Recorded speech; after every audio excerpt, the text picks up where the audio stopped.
যে জাতীয় নাগরিক পার্টির যে গণভোট এবং নির্বাচনী যে থিম সং, এই দুইটা সং লঞ্চ করতে চেয়েছি রাজপথ থেকে, যেখান থেকে আমাদের জন্ম হয়েছে। আর আমরা খুব ফ্যান্সি ভাবে সেলিব্রিটি করতে পারিনি।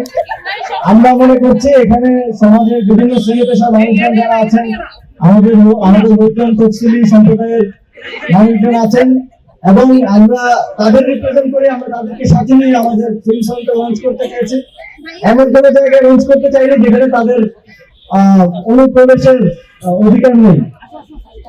আমাদের আপনারা দেখেছেন যে গণভোটের ফিল্ম সংটা লঞ্চ হয়েছে, এটার সাথে আপনারা সবাই কম বেশি পরিচিত, যেটা আমাদের ছোট ভাই জুবের ছিল, সেটাকে আমরা এবং প্রোডাকশন করলাম, একটা টোটাল প্রোডাকশন এবং কম্পোজ করে এটাকে লঞ্চ করলাম। এখন লঞ্চ হবে আমাদের জাতীয় নাগরিক পার্টির নির্বাচনী থিম সং, সাতরাকলি যে থিম সং, সেটা আমরা এই থিম সং এর মাধ্যমে আমাদের পার্টির এবং নির্বাচনে আমরা কি কি কনসেপ্ট নিয়ে আসতেছি, এবং একই সাথে সাতরাকলিটাকে পরিচিত করানো, এই সব কিছু মিলিয়ে আজকের এই থিম সং আশা করি আপনাদের সবার ভালো লাগবে। এবং আমরা চেষ্টা করেছি সর্বোচ্চ ভালো আউটপুট একটা তৈরি করার। আপনাদের সবার ভালো লাগবে এই প্রত্যাশা রাখছি।